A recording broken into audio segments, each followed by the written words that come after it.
2절 저녁 때에 다윗이 그의 침상에서 일어나 왕궁 옥상에서 거닐다가 그곳에서 보니 한 여인이 목욕을 하는데 심히 아름다워 보이는지라.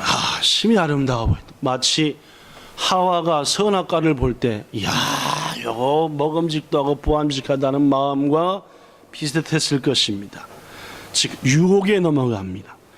다윗이 사람을 보내 그 여인을 알아보게 하였더니 그가 이르되 그는 엘리압의 딸이요 햇사람 우리아의 아내 밧세바가 아니니까 하니 4절 명을 보내어 그 여자를 자기에게로 데려오게 하고 그 여자가 금정함을 깨끗하게 하였으므로 더불어 금침함에 그 여자가 자기 집으로 돌아가더라. 함께 시작. 그 여인이 임신함에 사람을 보내 다윗에게 말하여 이르되 내가 임신하였나이다 하니라. 아멘. 찬양대에 찬양이 있겠습니다.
의로우신 하나님, 우리에게 하나님의 날개 밑으로 피할 수 있는 피난처가 되주셔서 감사합니다.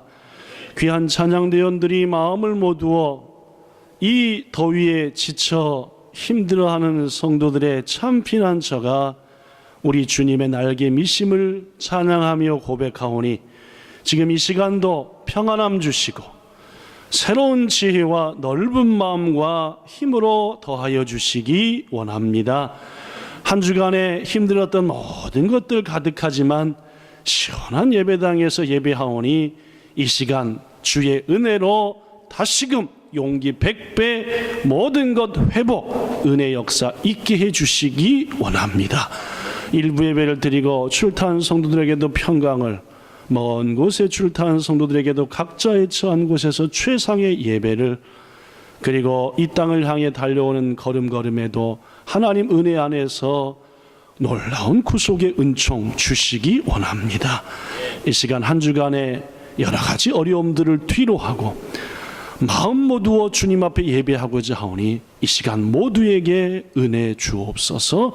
주 예수님 이름으로 기도드리옵나이다. 아멘. 자, 옆에 계신 지체들과 서로 축복하겠습니다.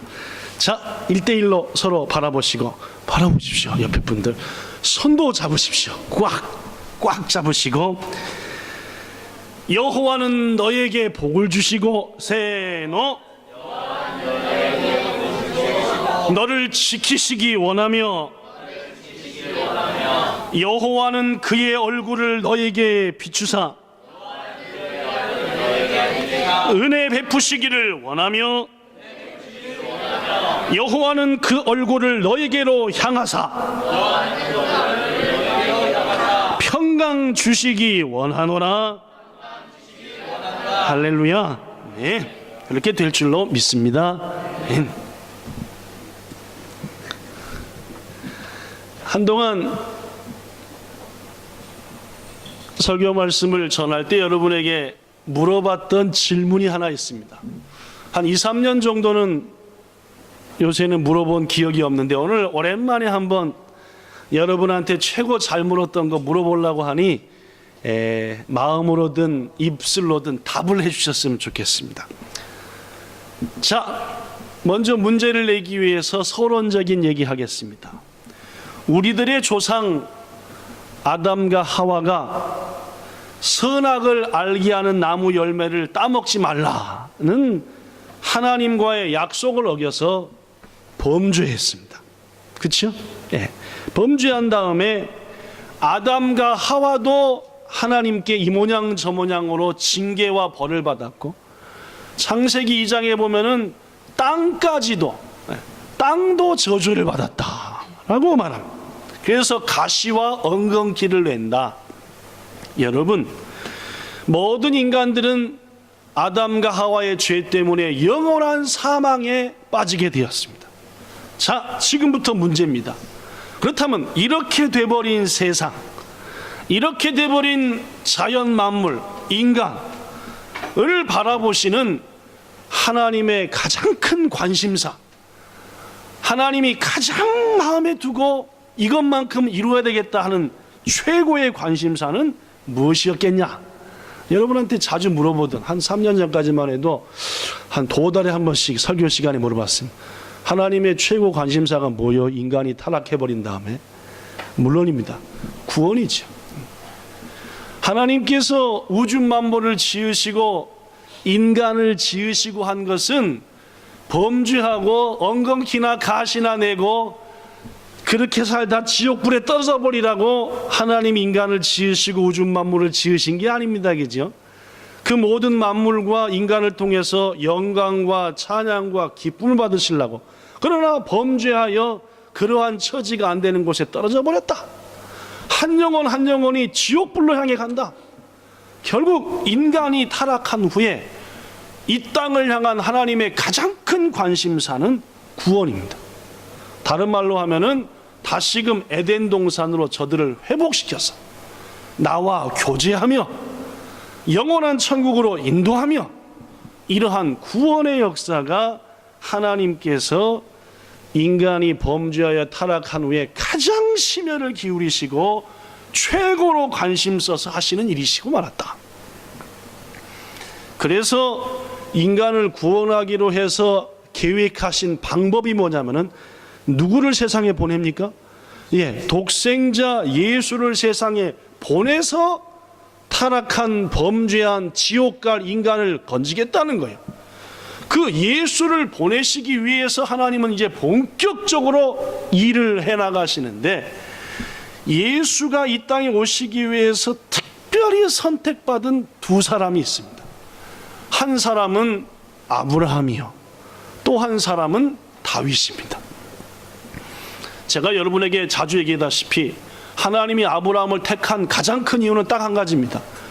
그의 핏줄을 통해 누구를? 예수를 보내시겠다는 거예요. 다른 이유가 없습니다. 다윗 역시 마찬가지입니다. 마태복음 1장 1절에 이런 말씀이 있습니다. 시작. 아브라함은 다윗에 대해서 예수 그리스도의 계보라. 족보라 그런 말입니다. 신약과 구약을 나누는 그 신약의 맨 첫 번째 마태복음 1장 1절에 뭐가 딱 나오냐면은 아브라함, 다윗, 예수 그리스도가 나옵니다. 예수는 뭐 하려고 오시지요? 하나님이 최고의 관심사인 구원을 이루려고 오십니다.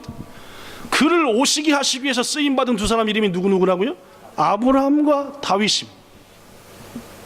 마태복음 1장 17절에도 이런 말이 있습니다. 시작. 족보를 소개한 다음에 아브라함부터 다윗까지 14대가 되었고, 그 다음부터 시작. 그 다음 바벨론부터 시작. 물론입니다. 마태는 와자와자 아브라함, 다윗으로 예수가 오셨는데 14대 만에 오셨다는 말입니다. 28대. 물론 정확히 그런 게 아니라 특별히 의미를 두기 위해서, 무엇보다도 예수께서 이 땅에 오시게 하기 위해서 가장 귀하게 쓰임받은 아브라함과 다윗을 강조하는 겁니다. 그렇습니다, 여러분. 하나님이 가장 심혈을 기울이시는 것은 인류의 구원이고, 그 방법은 예수를 보내서 골고다에서 죽이시는 것이고, 그 예수를 보내시기 위해서 쓰임받은 두 사람이 아브라함과 다윗이다. 그러면 여러분, 도대체 이들은 어떤 분들이었기에, 아브라함과 다윗은 얼마나 대단한 분들이었기에 하나님이 가장 심혈을 기울이시는 최고의 일에 쓰임받는 사람이 되었겠느냐? 도대체 이 두 사람이 얼마나 훌륭하기에 하나님의 최대의 관심사에 이쪽으로 쓰임받는 자가 되었겠냐? 그 말씀을 나눌 겁니다. 첫째, 아브라함입니다. 거듭말하지만 아브라함을 하나님이 부르신 이유는 분명합니다. 예수님을 보내시기 위함입니다. 창세기 22장에서 예수님을 보내기 위한 하나님의 뜻을 분명히 밝힙니다. 자, 한번 읽어보죠. 피곤하시겠지만 시작. 여기서 나는 하나님이시고 너는 아브라함입니다. 복을 주고 네 씨가 시작.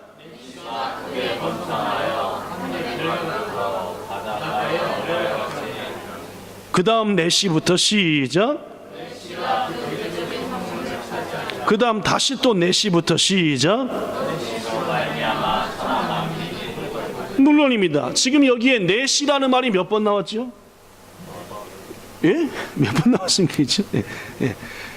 3번 나왔습니다. 그죠? 네 씨가 크게 번성하여 네 씨가 대적의 성문 네 씨로 말미암아 천하 만민. 물론 여기서 네 씨라고 하는 것은 아브라함의 후손을 의미합니다. 특히 맨 마지막에 네 씨로 인하여 천하 만민이 복을 받는다. 당연히 이 씨는 누구겠습니까? 물론입니다. 예수 그리스도입니다. 즉 창세기 22장에 하나님이 아브라함한테 하신 말씀은 아브라함의 후손, 특별히 예수 그리스도를 통해서 천하 만민에게 구원의 복을 주겠다라는 말씀입니다. 이 아브라함을 생각해 보면은 우리는 아브라함 하면 가장 먼저 뭐가 떠오르냐면은 하나님이 자기 친척 아버지 집을 떠나서 내가 지시할 땅으로 가라 할 때에 바로 짐 싸가지고 꾸리고 떠나버릴 정도로 뭐가 훌륭했다? 믿음이 훌륭했다라고 생각합니다. 더구나 아브라함은 또 떠오르는 것이 100살에 얻은 자식을 하나님이 뭐하라? 바치라 했더니 곧바로 끌고다가 칼로 쳐서 죽여서 바치려고 했다 라고 생각합니다. 바로 우리는 이 두 가지 사건 등을 바탕으로 아브라함이 믿음의 조상이 되고 하나님이 심혈을 기울여 행하시는 구속사역에 예수를 보내고자 하는 그 첫 번째 인물이 된 것은 아브라함이 그만한 믿음을 가졌기 때문이고 그만큼 훌륭했기 때문이다라고 생각을 해버리고 만다는 말이에요. 그러나 여러분에게 몇 번 소개했지만은 그렇지 않습니다. 제 신앙 평생의 삶 속에서 가장 첫 번째 계기가 있었다고 한다면은 중학교 1학년 때에 여름 수양회를 가서 처음으로 예수님을 체험하고 눈물로 기도했고, 그것을 바탕으로 제 스승을 만나 신앙을 차곡차곡 배웠다는 게 첫 번째 은혜였고, 제 신앙의 생각과 사고방식을 송두리째 바꾼 것은 여러분에게 몇 번 소개했던 어느 목사님, 박영선 목사님이라고 하는 분이 쓴 하나님의 열심이라는 책입니다. 저는 그 책을 읽고 신앙의 가치관이 바뀌었어요. 그래서 여러분에게 가끔 얘기했던 말씀이 바로 오늘 본문의 얘기입니다. 사람들은 생각해요. 아브라함이 하나님이 가장 심혈을 기울이시는 일에 쓰임받았던 것은 그가 그만한 믿음과 그만한 실력을 갖췄기 때문이다. 그러나 그 책은 그렇게 얘기하지 않습니다. 성경도 마찬가지예요. 여러분에게 몇 번 얘기했지만 아브라함이 하나님께 부름받았을 때 그는 답은 하나님을 몰랐습니다. 하나님을 알지 못한 상태에서 부름받았다는 말입니다. 여호수아 24장 2절에 여러분에게 몇 번 소개한 말씀 보면은 여호수아가 이스라엘 백성들을 모아놓고 설교를 합니다. 고별 설교해요. 이제 나는 너희를 떠나 하나님께로 가니 남은 너희들은 하나님 안에서 살라라는 그 고별 설교 중에 매우 중요한 얘기를 합니다. 그게 뭐냐 하면은 우리 하나님께서 말씀하시기를, 여기 써졌습니다. 옛적에 너희 조상들 곧 아브라함의 아버지 데라가 강 저쪽에 거주하여 다른 신을 섬겼으나, 여기서 물론 강은 유브라데스 강일 가능성이 높습니다. 요단강은 아닙니다. 그렇죠? 즉 저 강 저편에 살 때, 즉 가나안 땅이 아닌 갈대아우르라고 하는 원래 지역에 살 때 뭘 섬겼다고요? 다른 신을 섬겼다. 하나님이란 말이에요? 아니란 말이에요? 하나님 아니란 말입니다. 성경은 확실히 아브라함의 아버지 데라가 다른 신을 섬겼다고 말합니다. 더구나 당시 문화로 볼 때 아버지가 딴 신 섬기는데 아브라함 혼자 하나님 섬겼다라고 보기는 매우 어렵습니다. 그렇습니다. 아브라함은 75살 때 하나님께 부름받아서 내가 지시할 땅으로 가라 했을 때에 그가 하나님을 온전히 알고 있었고 뜨거운 믿음의 열정으로 출발했다라고 말하기는 조금 어렵다는 말입니다. 그럼에도 불구하고 분명한 것은 그는 하나님의 뜻을 따라서 하나님이 지시할 땅으로 갔습니다. 더구나 히브리서에 보면은 믿음으로 출발했다라고 말합니다. 그러면 그 믿음은 도대체 뭔 믿음이냐 그 말입니다. 아까 소개했던 그 책에 의하면은 여러분 중에서도 제가 추천해서 읽은 분이 많이 계시겠지만은 왜 아브라함은 자신이 믿지 않았던 하나님의 명령을 따라서 그 갈대아 자신의 살던 땅을 버리고 저 멀디 먼 가나안 땅으로 갔겠느냐, 그 이유에 대해서 두려움이라고 말합니다. 하나님께서 나타나셨어요. 아브라함한테. 물론 꿈일 것입니다. 아브라함아, 얼마나 무섭게 부르던지 아브라함 부들부들 떨었습니다. 내가 지시할 땅으로 가라. 어딜 가란 말입니까? 여튼 가라. 꿈을 놀래가지고 깼습니다. 당연히 아브라함이 꿈에서 깼다. 누구한테 얘기했겠습니까? 자기 아내하고 아버지한테 얘기했을 겁니다. 창세기에 보면은 그 갈대아 우르에서 떠날 때 주도한 사람은 아브라함이 아니라 아버지 데라였습니다. 지시하는 받은 건 누군데? 아브라함인데 주도한 것은 누구요? 아버지 데라가 주도했어요. 이 말은 분명 아브라함이 아버지한테 꿈 얘기를 한 겁니다. 데라 역시 신을 섬기는 사람이었습니다. 그러나 아들이 꾼 꿈이 너무너무나 생생한 거예요. 안 출발했다가는 벼락을 맞을 것 같은 거예요. 너무너무 두려운 거예요. 그래서 출발했을 것이다. 사도행전의 스데반의 설교 등과 연결해 볼 때 그 말씀은 충분히 일리가 있습니다. 그러나 그들은 출발해서 하나님이 지시한 가나안 땅까지 가지 않고 어디에 멈춰섰습니까? 하란이라는 곳에 멈춰섰습니다. 하란은 어디냐면은 그 박영선 목사님의 말씀에 의하면은 신의주와 똑같다. 조선 땅에 살다가 먼 일이 있어가지고 신의주까지는 간 거예요. 신의주를 건너가면은 압록강 지나 어디가 돼요? 중국 땅이 됩니다. 그러니까 차마 어디는 못 건너가는 거예요? 네, 신의주 강은 못 넘어가는 거예요. 즉 마치 신의주와 같은 곳이 하란 땅이라는 거예요. 실제로 하란은 갈대아 문화의 가장 변방이었습니다. 여기를 떠나버리면은 이제 갈대아 문화는 벗어나 버리는 거라. 고로 데라와 아브라함은 하란까지는 무서워서 갔지만 거기서 가지 못했습니다.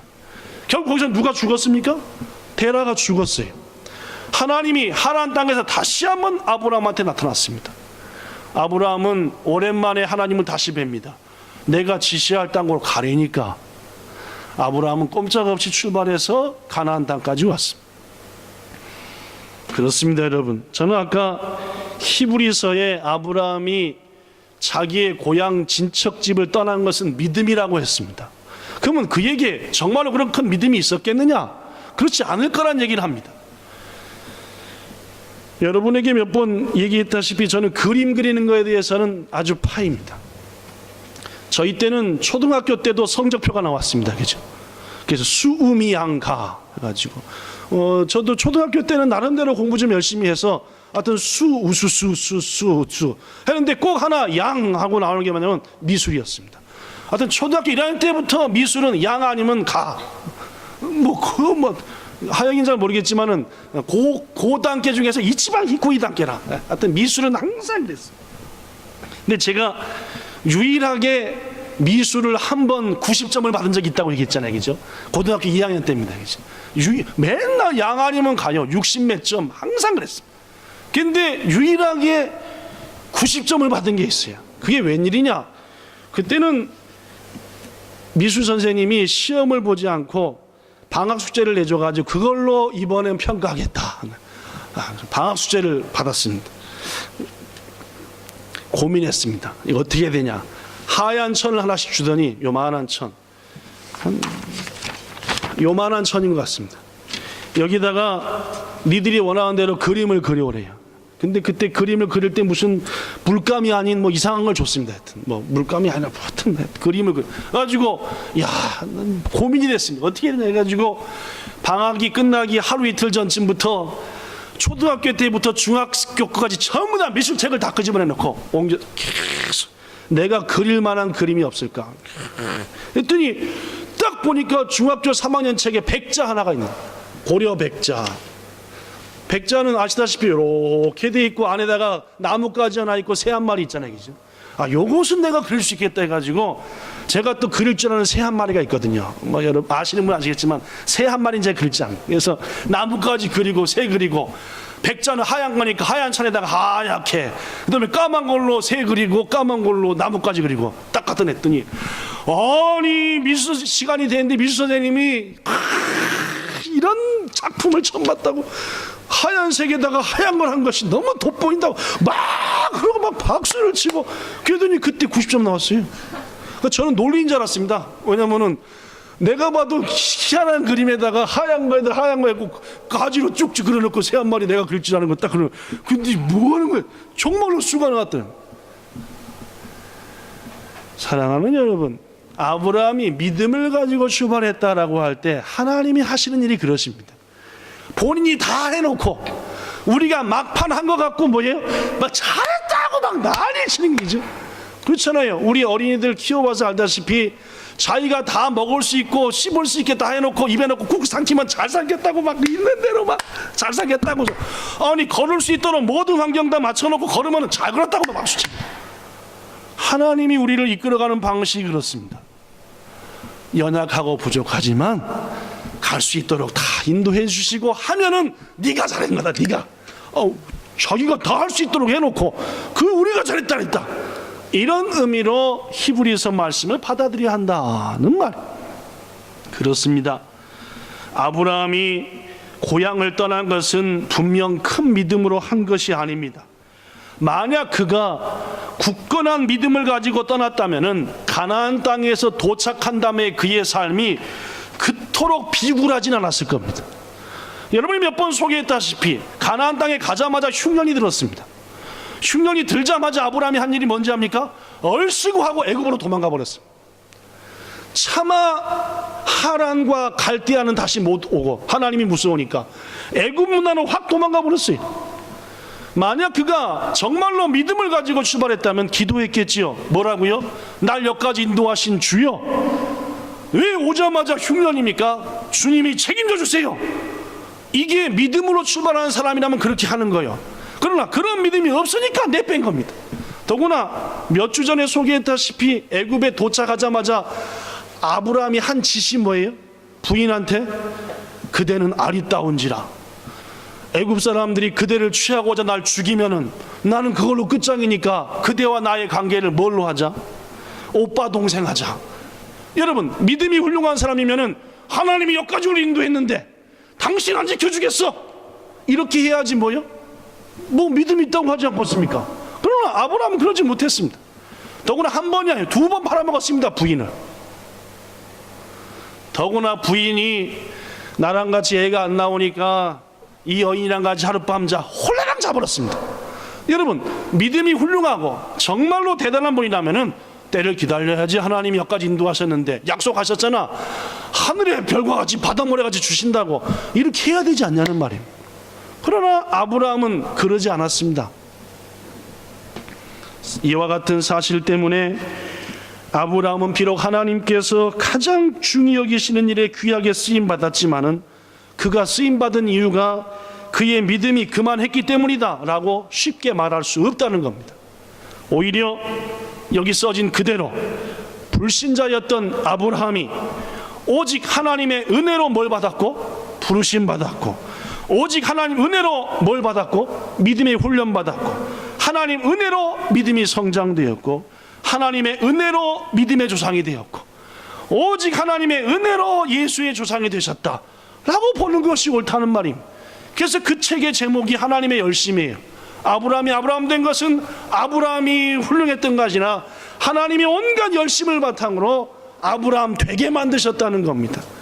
귀중하신 성도 여러분, 아브라함은 전혀 신앙생활에 대해서 모르는 사람, 하나님을 전혀 모르는 사람, 그 사람도 하나님이 불러 하나님의 은혜만 힘입으면은 그가 하나님이 원하시는 최상의 일꾼이 될 수 있다라는 것을 보여주시기 위한 샘플이라는 말입니다. 귀중하신 여러분, 사도 바울은 고린도 교회 성도한테 이렇게 얘기했습니다. 형제들아, 부름받은 너희들의 모습을 좀 봐봐라. 너희 가운데 육체를 따라서 지혜로운 자 있냐? 별로 없지 않지 않냐? 능한 자 많냐? 한두 사람이다. 족벌이 좋은 자, 가문이 좋은 자 있냐? 별로 없지 않느냐? 고린도전서 1장 27절에 계속해서 바울은 말합니다. 그러나 하나님께서는 세상에 미련한 것들을 택하사 지혜 있는 자들을 부끄럽게 하시고, 악한 것을 택하사 강한 것들을 부끄럽게 하시고, 세상에 천하고 멸시받고 없는 것들을 택하사 있는 것들을 패하려 하시는 하나님이시다. 그렇습니다. 우리가 믿는 하나님은 똑똑하고 잘난 거 불러갖고 그들 대우해 주시는 게 아니라 가장 연약한 자를 불러서 가장 귀한 일에 쓰심으로 인해서 여러분과 저 역시 연약하지만 믿음도 강건하지 못하지만 하나님도 잘 못 찾고 기도도 잘 못하지만 하나님께서 은혜로 아브라함을 붙드사 믿음의 조상으로 만든 것처럼 오늘 여기 있는 여러분과 저도 비록 부족하지만 이 땅에서 아브라함과 같은 존재로 쓰임받게 될 것을 믿습니다. 귀중하신 여러분, 자기가 얼마나 연약한가를 보지 마시고 자신의 연약함보다 하나님의 은혜가 더 크다는 사실을 확신하시고 그 은혜를 구하시는 여러분 되시기를 예수님 이름으로 축원합니다. 둘째, 다윗입니다. 아브라함이 75살에 하나님 알게 되기 시작한 것과 틀리게 다윗은 모태신앙입니다. 즉 태어날 때부터 누굴 알았어요? 하나님을 알았습니다. 아브라함과 다윗은 신앙의 시작이 틀립니다. 사탄, 우상 이거 하는 가정에서 태어난 아브라함. 그러나 다윗은 날 때부터 핏줄이 틀렸고 그 아브라함의 후손이었고 여러 가지 면에 있어서 다른 사람이었어요. 그 어려서부터 했던 일은 양치기였습니다. 좀 틀립니다, 그죠? 우상을 만드는 일과 양치기는 좀 다르잖아요, 그죠? 양치기였습니다. 그는 이 양을 치면서 많은 신앙의 체험을 했죠. 그래서 약 15에서 17살 나이에 사울 왕 앞에서, 당시 왕 앞에 섰을 때 이런 말을 했습니다. 자, 읽어보겠습니다. 사무엘상 17장 34절 시작. 사울에게 말하되 주의 종이 아버지의 양 시대에 사단한 종이 와서 양떼에 소리를 물어가며 내가 하나로 쏟고 그 입에서 새끼를 건져내었고 그것이 일어나 나를 따르면 내가 수용을 가지고 물론입니다. 다윗은 말하기를 내가 양을 칠 때에 사자도 만나고 곰도 만나고 했지만은 난 싸웠고 양의 새끼를 그들의 입에서 건져냈고 오히려 그들의 수염을 잡고 쳐 죽인 그러한 경험들이 있습니다. 양을 치면서 한 이러한 경험은 어려서부터 믿음을 가졌던 다윗에게 더 큰 믿음을 갖게 했고 무엇보다도 15에서 7살 나이에 자신보다 훨씬 크고 힘이 센 골리앗 앞에 담대히 설 수 있는 용기를 가져다 주었습니다. 그래서 다윗은 골리앗 앞에 서기 직전에 사울 왕한테 이렇게 말했습니다. 다시 한번 읽어보죠. 자, 주의 종의 시작. 살아계시는 하나님의 은혜를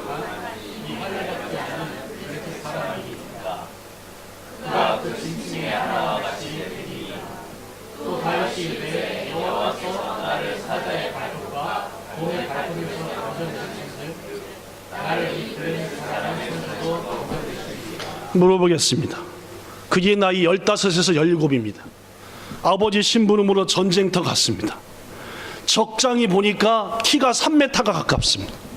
그가 가진 무기 여러 가지 것들 60kg가 넘습니다. 무지막지한 사람이었습니다. 내 나이 이제 15에서 17입니다. 하영이가 17살이니까 저 정도 나이입니다. 그런데 거기 서가지고 사시는 하나님이 나를 사자와 곰의 발톱에서 건지셨으니 저놈 앞에서도 건질 겁니다. 저놈이 하나님을 모욕하는데 내가 나가겠습니다. 여러분, 다윗의 믿음이 괜찮나요? 이상하나요? 훌륭합니다. 그죠? 몇 살이라고요? 15에서 17살 정도. 대단합니다, 여러분. 모태신앙도 훌륭하고 10대의 나이에 곰 사자 이긴 것도 대단하고 그 모든 것을 누구의 도우심으로? 하나님 도우심으로 고백하는 것도 대단하고 더구나 적의 장수 앞에서 이긴다라고 외치는 것도 대단하고 그걸 우리는 생각합니다. 이 정도 되면은 하나님이 쓰실 만한 사람이다. 여기에 그치지 않습니다. 다윗은 훌륭한 찬양가였어요. 시편이 총 150편인데 그 중에 최소 80편 이상을 다윗이 썼습니다. 약 100편 가까이 썼습니다. 이름이 기록되지 않은 것까지 다윗 쓴 걸로 보면은 약 100편 정도. 더구나 찬양만 많이 쓰고 부른 게 아닙니다. 그가 한 찬양은 능력이 있었어요. 귀신 들린 자 앞에서 비파를 수금을 태면서 찬양을 하면은 귀신이 물러갔습니다. 찬양에 뭐가 있었어요? 능력이 있었습니다. 그 정도 아닙니다. 사울이 당시 왕이 그 다윗이 자기 왕의 자리를 뺏어 먹을까봐 10년이 넘도록 군사들을 동원해서 다윗을 죽이려고 쫓아다녔습니다. 그때 다윗은 여러 위기 속에서 건짐도 받았고 2번이나 자기를 죽이려는 사울 왕을 죽일 기회를 잡았어요. 그때 여러분이 뭐라고 말하는지 아시지 않습니까? 하나님의 기름 부음 받은 자를 내가 어찌 죽일 수 있으랴? 하나님이 기뻐하지 않는 일이다. 그렇게 그 사람 때문에 고통당하고 죽임당할 위기를 겪었는데 찬스가 왔을 때 그 이렇게 멋있는 말을 20대 나이에 했어요. 대단합니다, 여러분. 더구나 그가 얼마나 성전을 사모했습니까? 다윗이 왕이 오르자마자 가장 먼저 하고 싶은 게 뭔지 아닙니까? 성전을 세우는 거였어요. 하나님의 법궤를 예루살렘으로 빨리 모셔오는 거였습니다. 더구나 그의 기도, 하나님을 향한 그의 열심, 그 모든 것들은 다윗은 정말 훌륭하다. 그래서 우리는 이렇게 생각합니다. 하나님이 가장 귀 쓰는 일에 쓰임받는 사람은 역시 달라야 된다. 아브라함은 그럴지 모르지만 다윗은 다르다. 이 생각 역시 옳지 않습니다. 하나님께서는 그런 분이 아니십니다. 세상의 엘리트를 하늘나라 엘리트로 여기는 분은 아니시다는 말입니다. 다윗을 좀 더 살펴보면은 다윗의 신앙 가운데 어두움도 많습니다. 첫 번째는 사울을 피하여 블레셋으로 도망간 때였습니다. 여러분, 다윗이 사울 왕이 자기를 죽이려고 하니까 블레셋으로 몇 번 도망갔습니까? 2번을 도망갔어요. 첫 번째 갔을 때는 블레셋 왕이 의심해가지고 저거 얼마 전에 우리 골리앗을 죽인 나쁜 놈 아니야? 저거 죽여야 돼 하니까 와, 내가 여긴 도망쳐오면 안 되는 건데 해가지고 그 위기를 어떻게 극복했습니까? 다윗이 막 침을 질질 흘리고 일부러, 그죠? 막 벽에다가 막 눈에 힘을 딱 푼 다음에 막 벽에 막 긁으니까 왕이 뭐라고 그랬습니까? 미친놈이 왔구나, 쫓아보내 해가지고 위기를 극복했습니다. 또 몇 년 도망다니다가 또 도망갔어요. 어디로요? 블레셋으로. 첫 번째 가서 그 정도 망신당했다는 것은 하나님이 블레셋 가는 것을 원한다, 원하지 않는다? 않는다는 말이에요. 그런데도 불구하고 다윗은 블레셋에서 도망가 버리고 말았습니다. 하나님이 이번에는 그냥 두지 않으셨습니다. 잘 아시다시피 어떤 일이 생겼느냐? 마침 블레셋과 다윗의 나라인 이스라엘이 전쟁을 하게 되었습니다. 블레셋 왕이 얘기합니다. 나의 부하들이 너를 의심하니까 네가 선두에 서가지고 너가 분명 우리의 장수가 된 것을 증명해 보이라. 누구랑 싸우라는 말입니까? 이스라엘이랑. 지금 다윗은 이스라엘의 뭐가 되어야 될 사람인데? 왕이 되어야 될 사람입니다. 그래서 만왕의 왕이신 예수님의 조상이 되어 왕 대신 예수의 예표가 되어야 될 사람이라. 하나님께서는 다윗을 왕으로 세우사 메시아이신 예수가 왕인 것을 보이셔야 될 텐데, 만약 다윗이 지금 이스라엘과 앞장서 가서 이스라엘을 죽이는 사람이 되었다, 왕이 될 수 있을까요, 없을까요? 안 되는 일입니다. 이스라엘 백성들이 목숨 걸고 반대하겠죠. 아쉽다고 적의 편돼서 우리를 죽인 사람을 어찌 왕으로 받아들이냐. 진퇴양난이었습니다, 여러분. 말도 안 되는 얘기였고, 이렇게 되고 나면은 하나님의 구속의 역사가 아브라함부터 다윗까지 14대 온 게 끝장나는 순간이었습니다. 만약 이때 하나님께서 다윗을 위기 속에서 건지지 않으셨다면 다윗은 꼼짝없이 전쟁터에 나가서 자신의 동족을 죽일 수밖에 없는 처지였다는 말. 왜 이런 상황에 빠졌다고요? 블레셋으로 재차 도망하진 않았어야 합니다. 하나님이 너무너무 원치 않은 일을 하고 말았다는 말입니다. 다윗에게 닥친 더 큰 신앙의 좌절은 오늘 본문입니다. 이제 왕이 올랐습니다. 세월이 지나서 왕이 올라가지고 모든 일이 승승장구하니까 학자들의 말에 의하면 다윗의 마음에 교만이 찾아왔다라고 말합니다.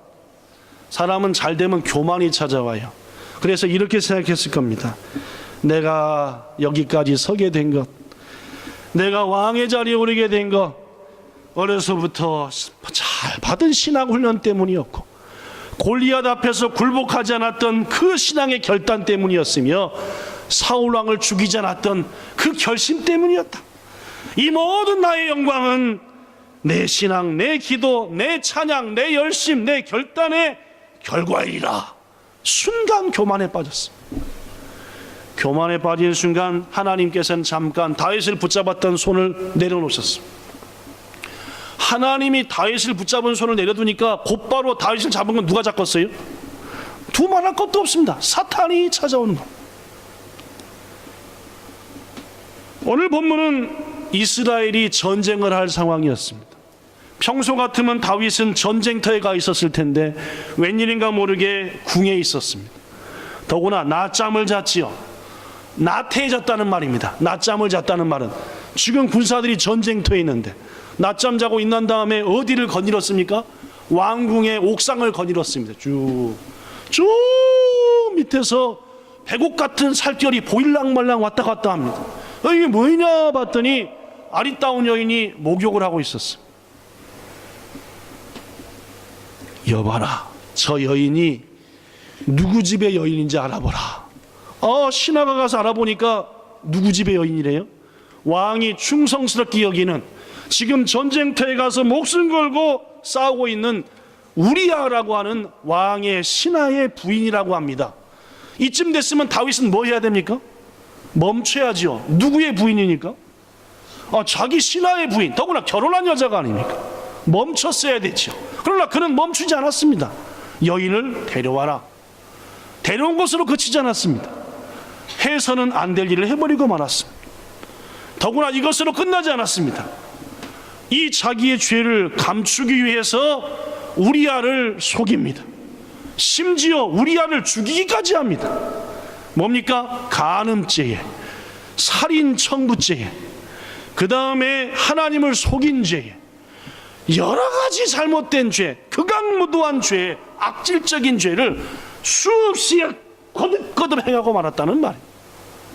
성도 여러분, 소개했다시피 다윗은 어려서부터 신앙 가운데 성장했던 믿음의 자녀예요. 그러나 그의 신앙은 이렇게 한순간에 무너졌습니다. 왜냐? 의지적인 부분, 습관적인 부분, 어려서부터 해왔던 부분이 강했기 때문입니다. 참된 신앙은 오직 하나님의 은혜를 구하는 거예요. 그는 은혜 구하는 걸 잊어버렸습니다. 잘 들어보십시오. 여기 써진 대로 다윗은 아브라함과 달리 크게 실패한 신앙인도 하나님께서 은혜를 통해 회복시키시고 오히려 크게 쓰신다는 사실을 우리에게 보여주는 은혜의 샘플인 거예요. 아브라함은 믿음 없는 사람도 그 나이 들어서 부름받아 하나님이 크게 쓰신다는 샘플이라고 한다면은, 다윗은 믿음이 있던 자도 이렇게 철저하게 꼬꾸라질 수 있지만은 그렇게 꿀꿀해진 자도 하나님 은혜로 세우셔서 하나님이 가장 심혈을 기울이신 일에 쓰신다고 하는 것을 보여주는 샘플이라는 말입니다.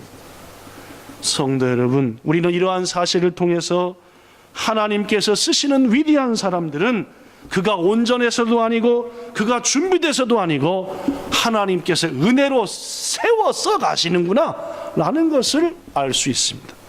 말씀 마칩니다. 하나님께서 가장 심혈을 기울여 나가시는 구원의 역사, 여기에 가장 쓰임받은 두 사람 아브라함과 다윗을 소개했습니다. 그렇습니다. 여러분, 아브라함이 믿음의 조상이 된 것, 다윗이 예수님 조상 된 것, 그 모두 다 그들의 잘남과 신앙 때문이 아닙니다. 아브라함이 아브라함 된 것, 다윗이 다윗 된 것, 모두 다 하나님의 은혜로 된 줄로 믿습니다. 그렇기 때문에 저는 확신합니다. 오늘 여기 모인 우리들도 이미 하나님의 특별한 은혜를 힘입고 있습니다. 고향 땅에서 태어났지만 거기서 못 살고 여기 와 살고 있습니다. 아브라함처럼 다윗처럼 남의 땅에 와가지고 어렵게 훈련받고 있습니다. 저는 확신합니다. 머지않아 여러분을 크게 들어 쓰실 것입니다. 왜냐하면 그분은 오직 은혜로 우리를 여기까지 인도했기 때문입니다. 부디 곧 머지않은 장래 하나님이 놀랍게 쓰시는 그날을 맞이하는 여러분들, 여러분의 가정들, 여러분의 기업들 되시기를 예수님 이름으로 축원합니다. 이렇게 기도하십시오. 주님, 아브라함, 다윗, 나 연약하기 짝이 없는 존재입니다. 그들을 은혜로 쓰신 주님, 저를 은혜로 여기까지 인도하셨으니 하나님 은혜로 더 훈련시키사 이 시대의 위대한 인물 되게 하소서. 여러분의 기도는 반드시 응답될 줄로 믿습니다. 기도하겠습니다. 좋으신 하나님, 몹시 더운 날 연일 열대야에 낮에는 35도가 넘고, 그것은 기상대의 관측이 있는 것이고 우리가 사는 곳은 연일 40도가 넘는 악전 고통을 하고 있습니다. 우리의 삶의 모습도 얼마나 힘들고 곤고한지 모릅니다.